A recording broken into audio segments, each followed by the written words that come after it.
He was found lifeless in a rented mansion in the Holmby Hills neighborhood of Los Angeles. A man who had once commanded the attention of every human being on the planet, now lying still on a bedroom floor while paramedics fought a losing battle against a heart that had simply stopped. The world would soon learn that the king of pop had fallen, and in that moment, something shifted in the collective consciousness of humanity. This is the story of Michael Joseph Jakson, a name that became synonymous with genius, controversy, and an almost unbearable loneliness that no amount of fame could ever cure. He was known by many titles: the King of Pop, the Gloved One, Wacko Jacko to the tabloids, but to those who truly understood him, he was simply Michael, a boy who never really grew up, a man who spent his entire life trying to reclaim a childhood that was stolen from him before he could even walk.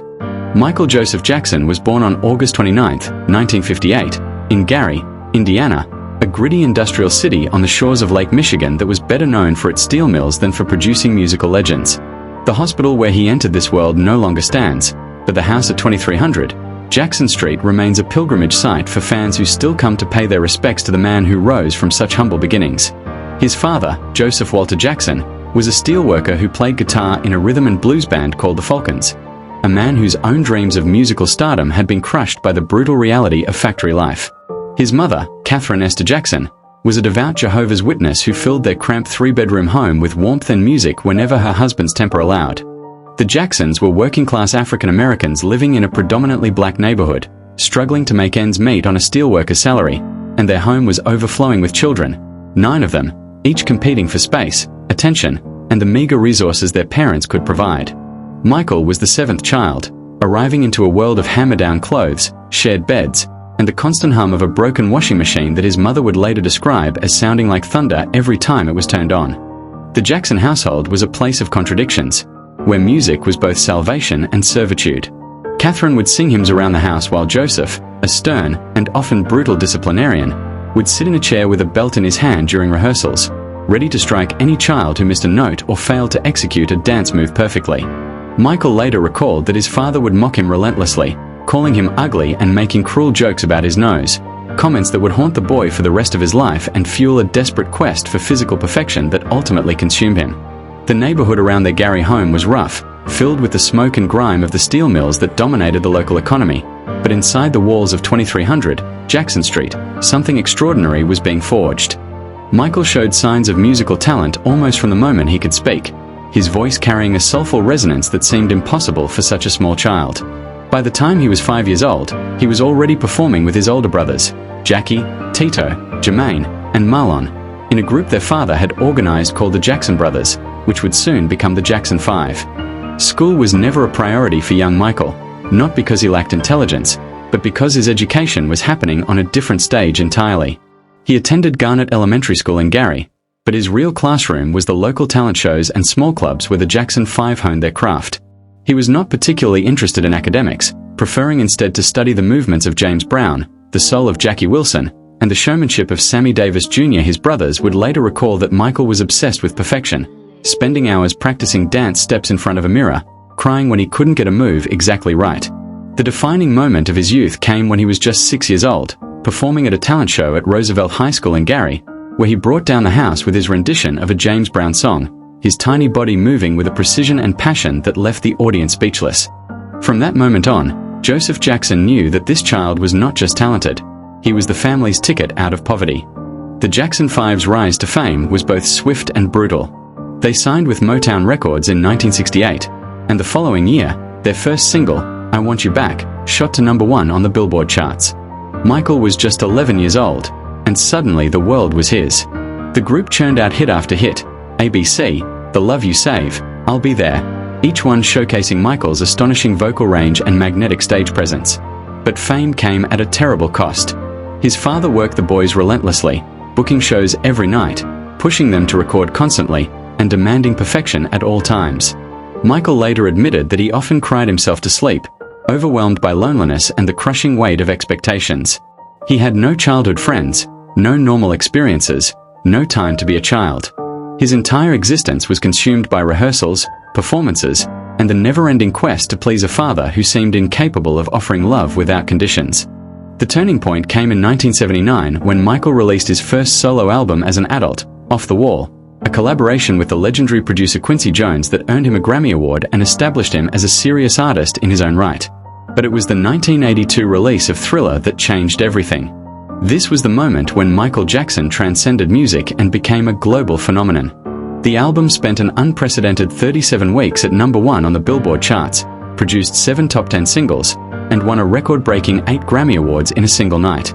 It remains the best-selling album of all time, with over 100 million copies sold worldwide. The Thriller music video, directed by John Landis, was a 14-minute horror movie masterpiece that revolutionized the music industry and turned the music video into an art form. Michael Jackson had not just made an album, he had created a cultural moment that would be remembered for generations.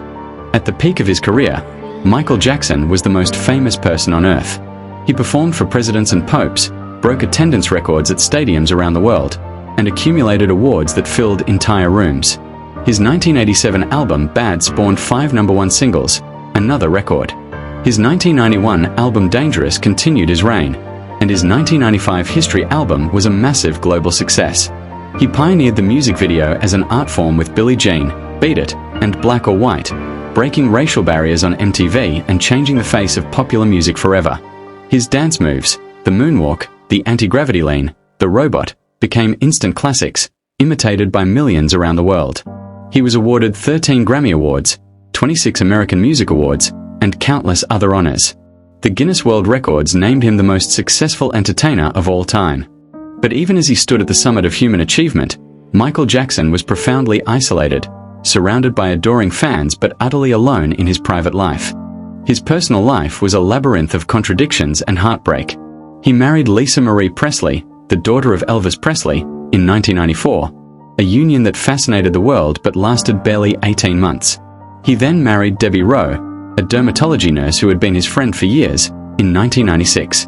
Together they had 2 children, Prince Michael Jackson I, born in 1997, and Paris Michael Catherine Jackson, born in 1998.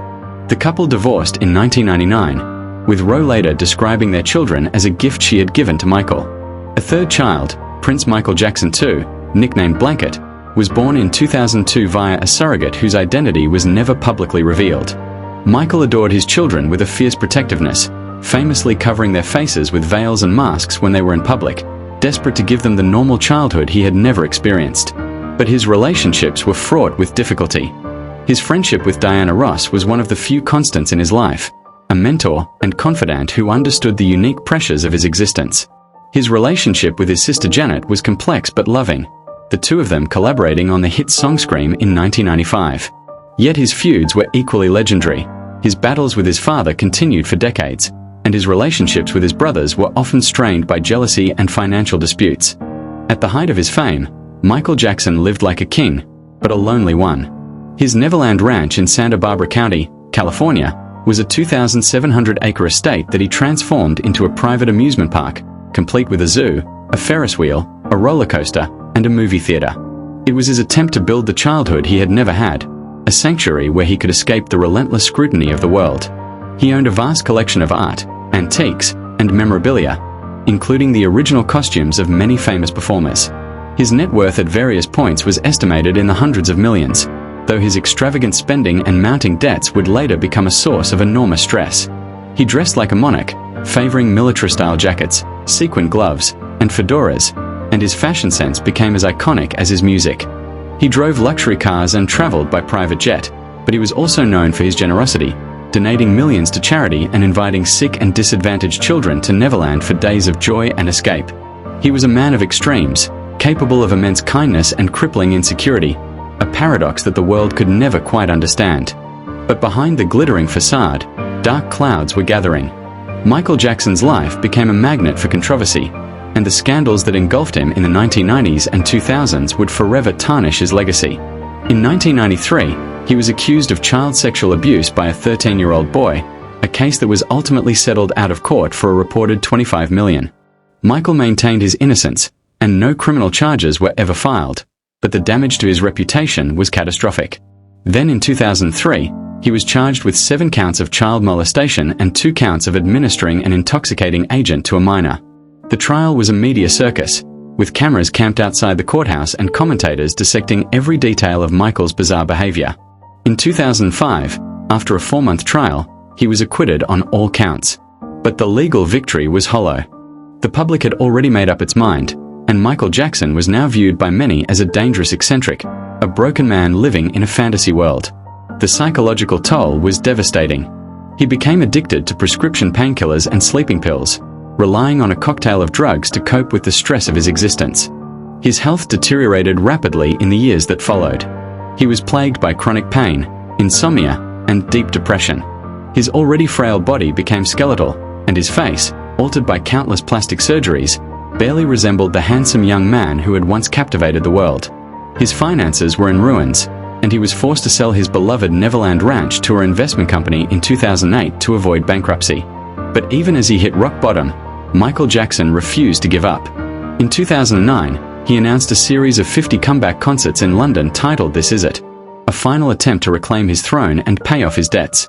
The rehearsals were grueling, and those who work with him describe a man who was both brilliant and deeply fragile, capable of moments of genius but also prone to paranoia and physical collapse. In the weeks before his death, he was rehearsing obsessively, pushing his body to its absolute limit, convinced that these concerts would be his redemption.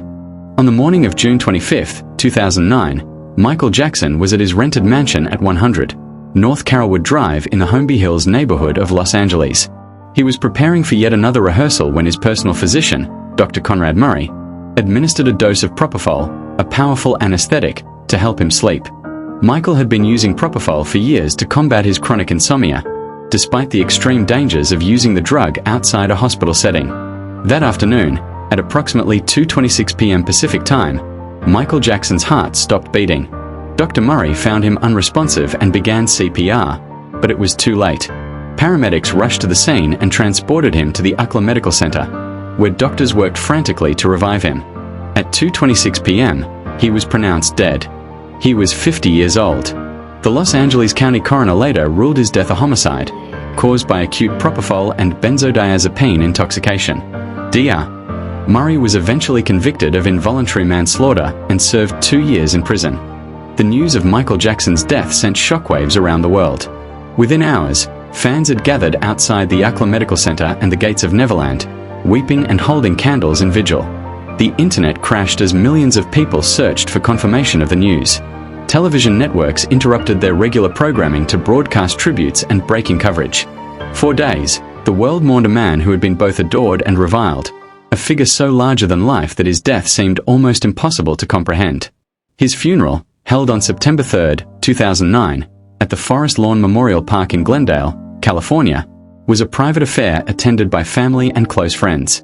But the public memorial held at the Staples Center in Los Angeles on July 7th was a spectacular tribute, attended by thousands of fans and featuring performances and speeches from some of the biggest names in entertainment. His body was entombed at Forest Lawn's Great Mausoleum, where fans continue to leave flowers and messages of love. In the aftermath of his death, the world began to reassess Michael Jackson's legacy. His music sales skyrocketed, and he became the best-selling artist of 2009, the year of his death. Documentaries, tribute albums, and posthumous releases kept his memory alive, and a new generation of fans discovered his genius. His estate, once drowning in debt, became a billion-dollar enterprise through music sales, film projects, and licensing deals. But the controversies never fully disappeared. The allegations of child abuse continued to haunt his memory, with new accusations emerging in documentaries and lawsuits long after his death. His family fought to protect his legacy, insisting on his innocence and condemning what they saw as a campaign of lies and greed. His children, Prince, Paris, and Blanket, grew up in the shadow of their father's fame, carrying the weight of his name and the burden of his complicated history. Yet for all the darkness that surrounded his final years, Michael Jackson's impact on music, dance, and popular culture is undeniable. He was a pioneer who broke down racial barriers, a visionary who transformed the music video into an art form, and a performer whose talent was so extraordinary that it seemed almost supernatural.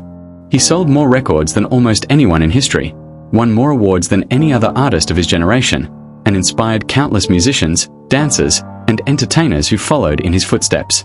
His songs, Billie Jean, Thriller, Beat It, Man in the Mirror, Heal the World, are timeless anthems that continue to resonate with listeners around the globe. His dance moves are legendary, imitated by everyone from amateur fans to the biggest pop stars of today. He was a philanthropist who gave more money to charity than almost any other entertainer in history, funding hospitals, orphanages, and disaster relief efforts around the world. He was a human being who experienced the highest highs and the lowest lows, a man who gave everything to his art and paid a terrible price for his genius. Michael Jackson's story is a cautionary tale about the dangers of fame, the cruelty of the media, and the profound loneliness that can accompany even the greatest success. It is a story about a boy who was never allowed to be a child, a man who spent his life trying to recapture something that was lost forever. It is a story about the price of genius, the weight of expectation, and the desperate search for love and acceptance in a world that often seemed determined to destroy him. But it is also a story about the power of music to transcend pain, to bring people together, and to create moments of pure, unadulterated joy. Michael Jackson may have left this world in tragedy, but he left behind a legacy of songs that will never die, dance moves that will never be forgotten, and a spirit of creativity that continues to inspire. He was the king of pop, the gloved one, the man who made the world moonwalk. But beneath all the glitter and the glory, he was simply Michael, a fragile, brilliant, deeply human soul who just wanted to be loved. And in the end, isn't that what we all want? Before Die is dedicated to telling the full, honest stories of the celebrities who shaped our world. If this documentary moved you, please take a moment to like this video and subscribe to our channel so you never miss another untold story. Drop a comment below and tell us what you remember most about Michael Jackson. Was it the music, the dance, or the man behind the magic? And don't forget to hit that notification bell, because we have many more stories of the legends who left us too soon. Thank you for watching, and remember, every life has a story worth telling.